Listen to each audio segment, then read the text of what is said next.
یہ پھول جیسے چہرے نظر آ رہے ہیں، اگر ان کی زبان سے آمین نکل گیا تو اس روئے زمین سے عیسائیت نیست و نابود ہو جائے گی، عیسائیت کا خاتمہ۔ خبردار کوئی مباہلے کے لیے مت جانا۔ اللہ اکبر، اب میدان میں کوئی نہیں آیا، وہ عیسائی بھی بھاگا۔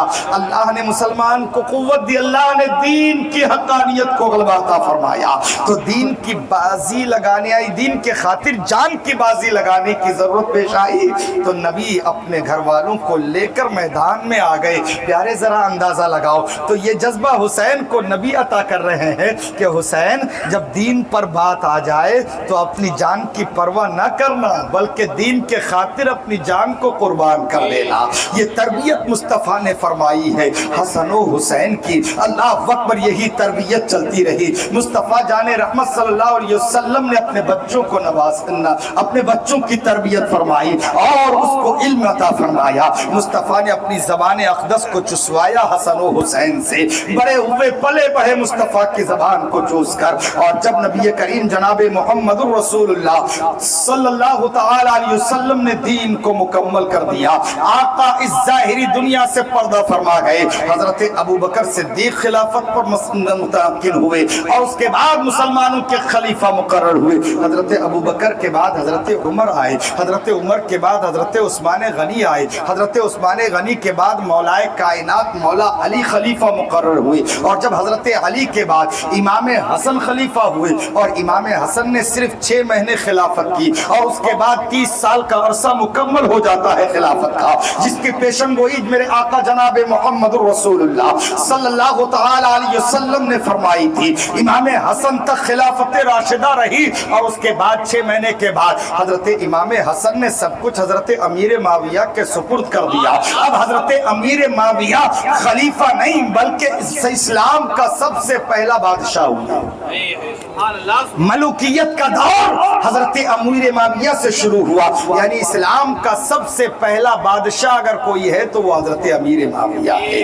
اللہ اکبر، حضرت حسن جانتے تھے حضرت امیر معاویہ کو کہ امیر معاویہ بڑے نیک سیرت انسان ہے، حضرت امیر معاویہ تہجد گزار بھی ہے، حضرت امیر معاویہ مصطفیٰ کی شریعت کو فالو کرتے ہیں، مصطفیٰ کی سنتوں پر عمل کرتے ہیں، ان کے اندر دین کا جذبہ بھی ہے اور امت رسول کی خیر خواہی بھی ہے۔ ساری چیزوں کو سمجھتے ہوئے حضرت امام حسن نے اپنا سب کچھ ان کے سپرد کر دیا، کیونکہ یہ گدی تو مصطفیٰ کے گھر کی تھی۔ مصطفیٰ کے گھر والے اتنا سخی ہوتے ہیں، اتنا سخی ہوتے ہیں کہ اس کے پاس جو ہوتا ہے اپنے نانا کے غلاموں کو عطا کر دیتا ہے۔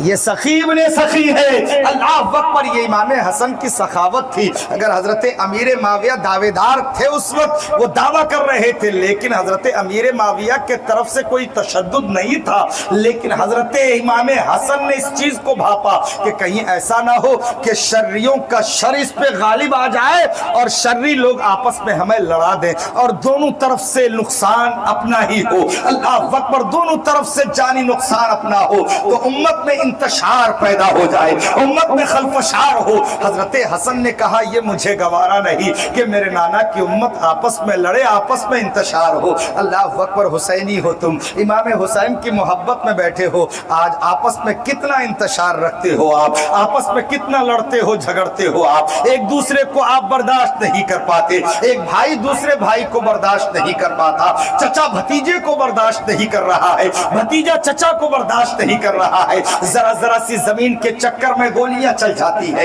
ذرا ذرا سی بات پر لاٹھیاں نکل آتی ہے، ذرا ذرا سی بات پر لوگ لڑتے بھڑتے ہیں اور پھر پولیس کچہری کو توڑتے ہیں۔ اللہ اکبر، برباد ہو جاتے ہیں گھر کے گھر۔ میرے بھائی، آپ اسلام کے چاہنے والے ہو، آپ پیغمبر اعظم کے امتی ہو، حسین اعظم کے غلام ہو، حسن مجتبی کے چاہنے والے ہو۔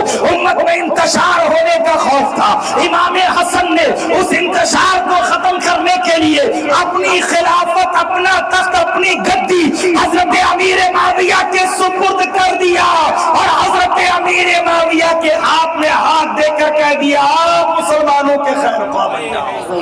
نعرہ تکبیر، نعرہ رسالت، مسلک اعلی حضرت، مسلک اعلی حضرت، علماء اکرام، نعرہ تکبیر، نعرہ رسالت۔ حضرت امام حسن تھے، حضرت امام حسن حضرت امیر معاویہ کے کردار و کیریکٹر سے واقف تھے، ان کے طور طریقوں سے واقف تھے۔ اللہ اکبر۔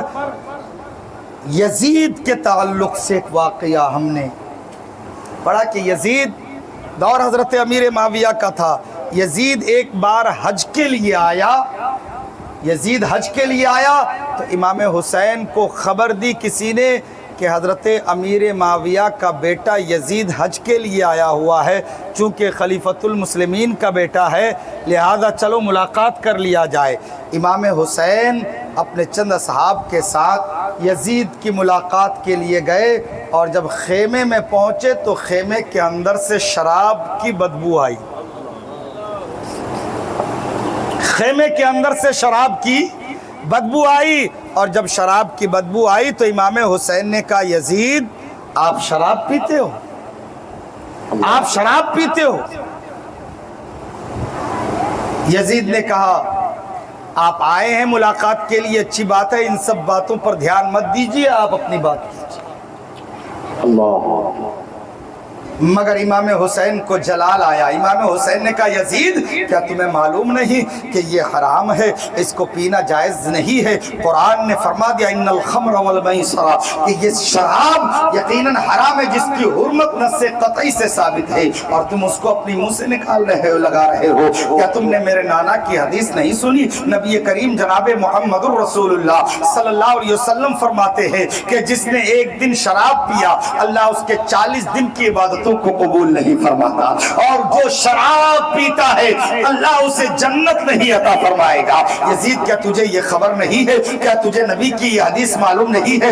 مگر امام حسین کی باتوں کو اس نے نظر انداز کیا، اور امام حسین سے کہا کہ آپ ان باتوں پہ غور نہ کرو۔ اللہ اکبر۔ یزید فطرتاً بڑا بد خصلت انسان تھا، اس کی فطرت اچھی نہیں تھی، وہ شرابی بھی تھا، وہ کھیل کود میں مست رہتا تھا، نماز کا پابند نہیں تھا، بلکہ شریعت کو اپنی طبیعت کے مطابق چلا رہا تھا۔ اللہ اکبر۔ جب حضرت امیر معاویہ کا وصال ہوا تو یزید حضرت امیر معاویہ کے تخت پر قابض ہوا، اور جب قابض ہوا تو اس نے سوچا کہ اب چلو حسین کو اپنے تابع کر لیا جائے، باقی تو سب مان ہی جائیں گے، سب سے پہلے حسین کو منانا ضروری ہے۔ طاقت اب یزید کے ہاتھ میں آ گئی، کیونکہ باپ کے بعد پوری گدی مل گئی تھی۔ اللہ اکبر۔ حضرت امیر معاویہ کا وصال ہو گیا، اب سب کچھ اس نے اپنے قبضے میں کر لیا، اپنے انڈر میں کر لیا، سارے جنرل اس کے قبضے میں آ گئے، حکومتی نظام ان کے قبضے میں آ گیا، طاقت ان کے پاس آ گئی، بادشاہت ان کے ہاتھ میں آ گئی، اور جب وہ تخت نشی ہوا تو اس نے سب سے پہلا حکم یہی جاری کیا،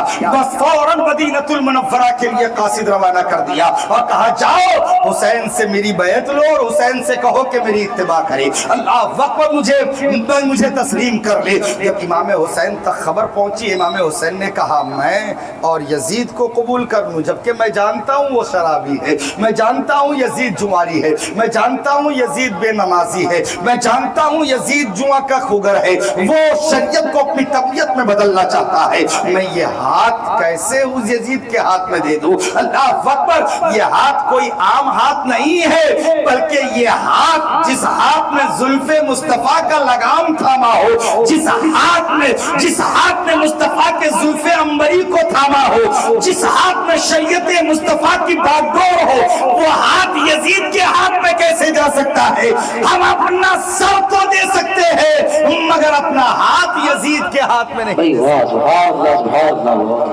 اپنا ہاتھ یزید کے ہاتھ میں نہیں دے سکتے۔ اللہ اکبر۔ مشہور زمانہ کلام یہ رباعی جو سرکار غریب نواز کے طرف منسوب کیا جاتا ہے کہ شاہ است حسین، بادشاہ است حسین، دی است حسین، دی پناہ است حسین، سرداد نداد دست در دست یزید، حقا کے بنا لا الہ است حسین۔ یعنی شاہ است حسین، یعنی شاہ بھی آپ ہیں، شاہ است حسین، بادشاہ است حسین، بادشاہ بھی آپ ہیں۔ تو شاہ اور بادشاہ دونوں آپ ہیں۔ شاہ کسے کہتے ہیں؟ بادشاہ کسے کہتے ہیں؟ شاہ اسے کہا جاتا ہے جو دلوں پر حکومت کرے، وہ شاہ ہوتا ہے، اور جو جسم پر حکومت کرے وہ بادشاہ ہوتا ہے۔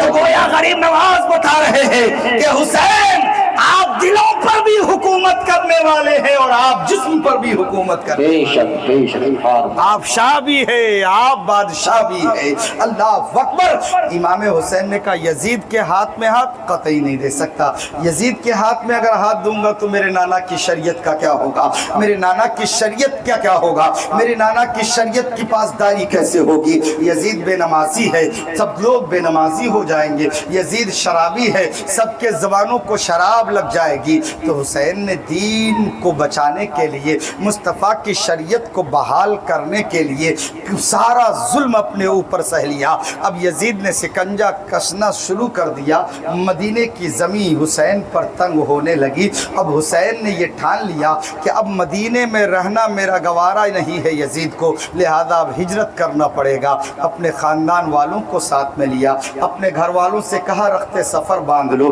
اپنے گھر والوں سے کہا سفر کی تیاری کرو ادھر حسین روتے ہوئے نانا جان کے روزے پر پہنچتے ہیں اور نانا جان کے روزے پر پہنچ کر حسین زارو قطار رو رہے ہیں مسلمانوں تم میں سے سب کوئی نہ کوئی ہوگا جس نے حج کیا ہوگا یا پھر عمرہ کر کے آئے ہوں گے آپ جب آپ نواسے رسول آپ رسول اللہ کے روزے اقدس پہ حاضری دیتے ہو مشکل سے 8 دن یا 10 دن وہاں ٹھہرنے کو ملتا ہے اور جب واپسی ہوتی ہے تو خدا کی قسم دل نہیں چاہتا کہ مدینے سے آؤ دل نہیں چاہتا کہ روزے رسول سے دور جاؤ دل نہیں چاہتا کہ روزے رسول آنکھوں سے اوجھل ہو جائے دل نہیں چاہتا دل روتا ہے رخصت کے وقت دل روتا ہے آنکھیں برستی ہے اللہ اکبر 8 دن کی محبت کا یہ عالم ہے کہ دل مدینے سے آنا نہیں چاہتا اور جس نے پورے 56 سالہ زندگی مدینے میں گزاری ہو اور اس سے مدینہ چھوٹ رہا ہو تو ان کے دل سے پوچھو کیا عالم ہوگا ان کا حسین 56 سال کی عمر شریف میں ہے نانا کے روزے پر پہنچ کر حسین رو رہے ہیں نانا جان آج تیرا حسین تم سے دور جا رہا ہے نانا جان آج حسین آپ کے روزے سے دور جا رہا ہے کیا کروں نانا جان مدینے کی زمین مجھ پر تنگ کی جا رہی ہے مجھے ستایا جا رہا ہے نانا جان جب مکے والوں نے آپ کو ستایا تھا تو آپ ہجرت کر کے مدینہ آ گئے تھے اب مدینے میں آپ کے نواسے کو ستایا جا رہا ہے تو آپ کا نواسا ہجرت کر کے مکے کے جانب جا رہا ہے نانا جان دیکھو آج میں غریب الوطن ہو رہا ہوں نانا مدینہ چھوٹ رہا ہے اللہ وقت پر روتے روتے ہچکیاں بن جاتی ہے حسین کی اجازت طلب کی وہیں سے پھر اپنی امی خاتون جنت فاطمۃ الزہرا جن کا قبر انور جنت البقیع شریف میں موجود ہے آپ اگر عمرے کو جائیں گے تو بقیع شریف کی زیارت کو ضرور گئے ہوں گے گھستے ہی خاتون جنت کا مزار اقدس موجود ہے اللہ اکبر صرف نشان باقی ہے خبیث حکومت نے قبہ جو گنبد بنا ہوا تھا اس کو توڑ کے مسمار کر دیا ہے اب کوئی گنبد نہیں کوئی وہاں پہ نشان نہیں صرف پتھر کا نشان موجود ہے کہ ہاں یہاں خاتون جنت کی قبر انور تھی فاطمۃ الزہرا بنت رسول جنتی عورتوں کی سردار خاتون جنت کی قبر پر حضرت امام حسین اپنی والدہ محترمہ کی قبر پہ حاضری دیتے ہیں اور پیتانے بیٹھ کے رو رہے ہیں امی جان میں آپ سے دور جا رہا ہوں جو لوگ کہتے مزارات پر جانا نہیں چاہیے جو لوگ کہتے مزارات پر جانا شرک اور بدعت ہے ان سے کہو نادان ذرا یہاں بتاؤ کہ حسین مصطفیٰ کے روزے پہ جا رہے ہیں حسین اپنی ماں فاطمہ کے روزے پر جا رہے ہیں حسین اپنے بھائی حسن کے روزے پر جا رہے ہیں اور جا جا کر حسین کہہ رہے ہیں کہ میرے امی میں یہاں سے رخصت ہو رہا ہوں میرے بھائی حسن میں بھی یہاں سے جا رہا ہوں اللہ اکبر مسلمانوں پتہ چلا جب حسین مزار پہ جا سکتے ہیں تو غلامان حسین مزارات پر کیوں نہیں ہم یوں ہی کوئی بات نہیں کرتے دلیل ہوتی ہے الحمدللہ اپنے پاس اور ہم دلیل دیا کرتے ہیں اور تم اس بات کا انکار کرو کہ حسین نانا کے روزے پر نہیں گئے انکار کر دو کہ امام حسین اپنی امی خاتون جنت کے روزے پر نہیں گئے انکار کرو کہ امام حسن کے روزے پر نہیں گئے تمہاری نانی مر جائے گی تم انکار نہیں کر سکتے اس لیے کہ اس بات کا انکار کر ہی نہیں سکتا امام حسن گئے امام حسین گئے اور رخصت ہو کر پھر آقا حسین نے مکے کے جانب سفر کیا اور مکہ پہنچے پھر مکے میں حضرت عبداللہ ابن زبیر اور اجل صحابہ کرام موجود تھے اب امام حسین کے پاس خطوط پہ خطوط آتے رہے فریادیں آتی رہی کہ آپ کوفے کی خبر لیجئے کوفہ چونکہ دارالحکومت رہا تھا اللہ اکبر امام حسین نے امت کی خیر خواہی کے لیے جنگ لڑنے کے لیے نہیں بلکہ مصطفیٰ کے دین کی حفاظت کے لیے سفر شروع کر دیا اللہ اکبر. سفر شروع کیا, چلتے چلتے ایک مقام پر پہنچے. حضرت سیدنا امام زین العابدین بھی ساتھ میں ہے. حضرت آقا حسین فرماتے ہیں یہ کون سی جگہ ہے؟ حضرت سیدنا امام زین العابدین فرماتے ہیں ابا جان یہ میدان نینوا ہے. کیا اس کا کوئی دوسرا بھی نام ہے؟ کہاں اس کو کربلا بھی کہتے ہیں. اللہ اکبر. اتنا سننا تھا, میرے امام نے کہا خیمے لگا لو, یہی جگہ ہے, یہیں پر خیمے اپنے اپنے گاڑ لو. اللہ اکبر. اسی میدان میں میرے امام نے اپنے خیمے لگائے اور دیکھتے ہی دیکھتے یزیدی لشکر آنا شروع ہو گیا. سب سے پہلے 1000 فوج لے کر جناب حر آئے اور امام حسین کا راستہ روک کر کہا حسین آپ یہاں سے آگے جا نہیں سکتے, آپ یہیں ٹھہر جاؤ. میرے امام وہیں ٹھہر گئے. حر اہل بیت کے معتقد میں سے تھے, یزیدی جنرل ضرور تھے, یزید کے فوج میں ضرور تھے وہ, لیکن اہل بیت سے بڑی محبت کیا کرتے تھے. امام حسین سے اکیلے میں مل کے کہتے ہیں یزید نے کوفے کا گورنر عبید اللہ ابن زیاد کو مقرر کر دیا ہے, اور آپ کو تو معلوم ہے یہ کتنا ظالم و جابر شخص ہے. وہ آپ کی رعایت نہیں کرے گا, اور وہ نہ آپ کا نسب دیکھے گا نہ حسب دیکھے گا. وہ بڑا ظالم انسان ہے, آپ کے ساتھ وہ بڑا بدسلوکی سے پیش آئے گا. میری رائے یہ ہے کہ آپ یہاں سے واپس مدینے چلے جائیں یا مکے چلے جائیں, آپ یہاں سے واپسی کا راستہ اختیار کریں. میں کہہ دوں گا کہ ہمیں نہیں مل پائے. اللہ وقت پر میں اپنے فوج کو لے کر آپ سے دور پڑاؤ کر رہا ہوں. اللہ اللہ. ایک لخت حضرت امام حسین کو حر کی بات سمجھ میں آئی اور تیار بھی ہوئے. امام حسین رات کے سناٹے میں لے کر نکلے اپنے قافلے کو, مگر مشیت خداوندی کو کچھ اور ہی منظور تھا, اللہ رب العزت کو کچھ اور ہی منظور تھا. جب صبح کا سورج نکلا تو دیکھتے یہ ہیں کہ جس میدان سے چلے تھے اسی میدان میں موجود ہے, جس میدان سے چلے تھے اسی میدان میں موجود ہے. امام حسین سمجھ گئے کہ اب میدان میں آپ خیمے لگا دو, یہاں سے ہم آگے نہیں جا سکتے. دھیرے دھیرے یزیدی فوج نے ڈیرا ڈالا. 1000 کر کے 22000 کا لشکر امام حسین کے سامنے آ گیا. ادھر نہر فرات پر قبضہ یزیدیوں کا ہوا, پانی بند کر دیا حسین کا. اب نہ خیمے حسینی میں پانی ہے, نہ کھانے پینے کی اشیاء ہیں. حسینی سب پیاسے ہیں, امام حسین کے جانثاران پیاسے ہیں, امام حسین کے گھر والے پیاسے ہیں. یزیدی فوج کا کمانڈر یہ سوچ رہا تھا کہ حسین پیاسا ہوگا, ان کے بچے پیاسے ہوں گے تو یزید کی بیعت کرنے پر مجبور ہوگا. جب حسین کے جان پر بات آئے گی, حسین کے بچوں کی جان کی باری آئے گی تو حسین یزید کی بیعت کر لیں گے.